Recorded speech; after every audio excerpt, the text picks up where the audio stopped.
चुनरिया में दाग लग गए कि कैसे जाए पिया के नगरिया हो, कैसे जाए पिया के नगरिया हो। अरे ये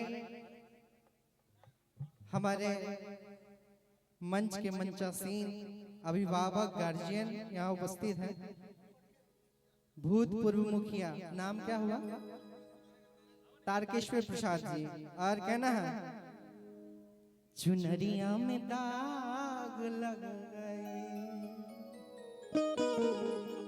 कि बैठल रोवे ली गुजरिया,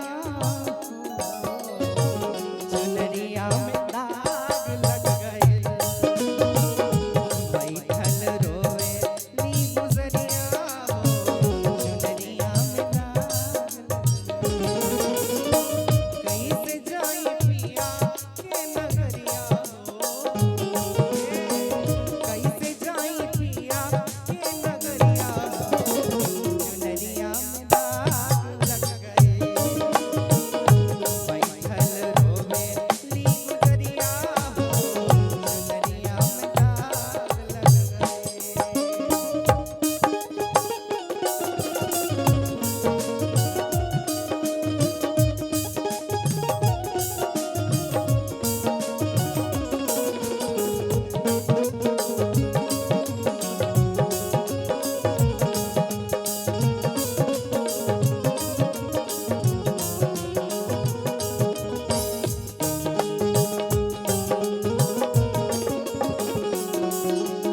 जय हो।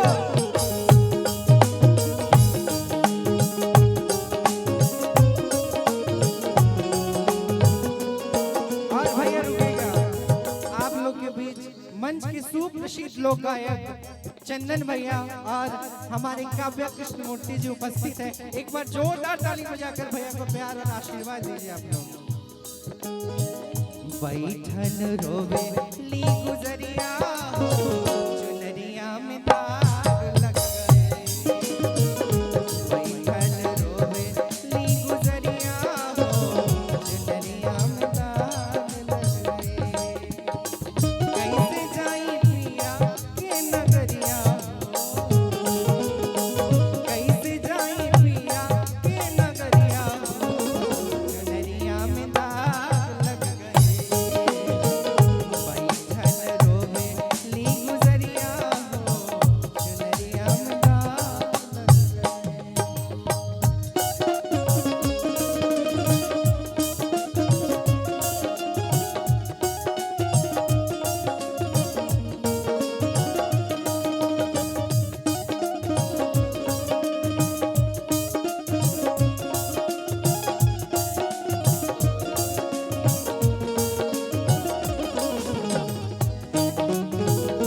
जय हो।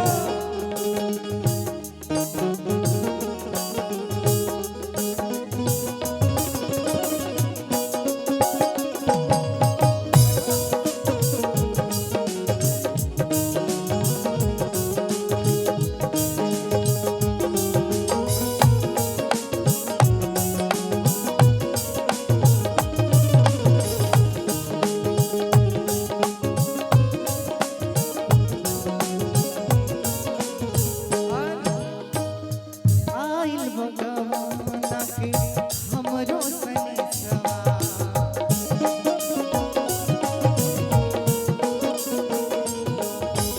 जाए के बा हमारा के पियावा के देसवा।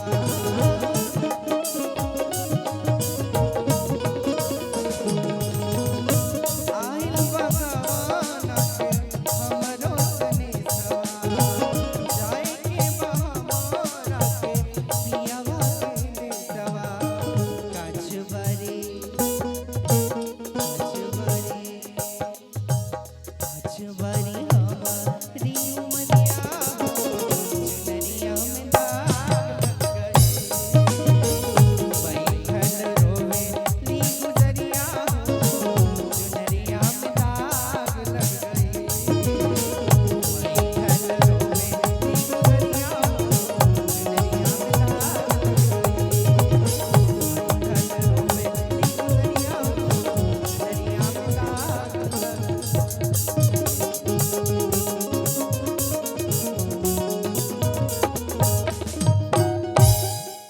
अरे ये आप लोग के बीच उपस्थित है। अरे खोतावा गवलो जाके सुन कई के आंगना दुआर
अभी सब लोग यहाँ उपस्थित हैं, लेकिन एक दादी जी के बिना ये पूरा परिवार अधूरा है। और कहना है नहीं आके डोरी डोरी चल गई लो छुपे चोरी गवने ना गरिया में गाँव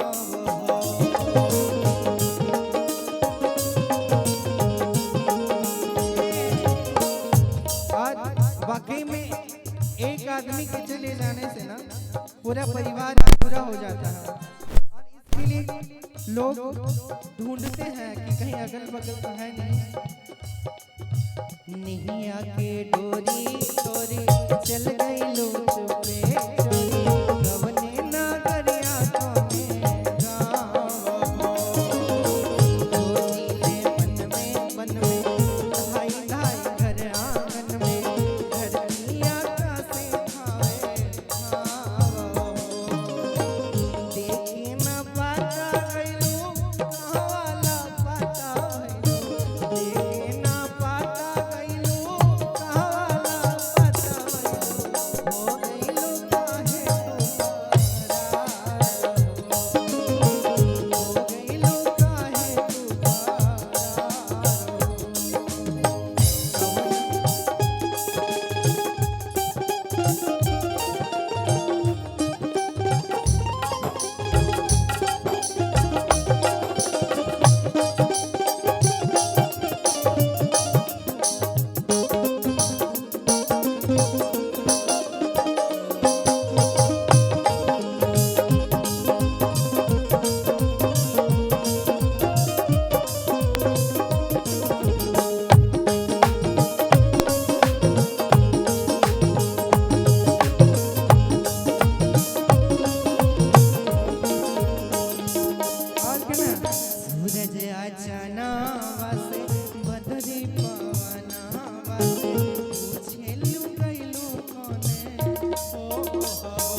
जाई नैया किनार हो।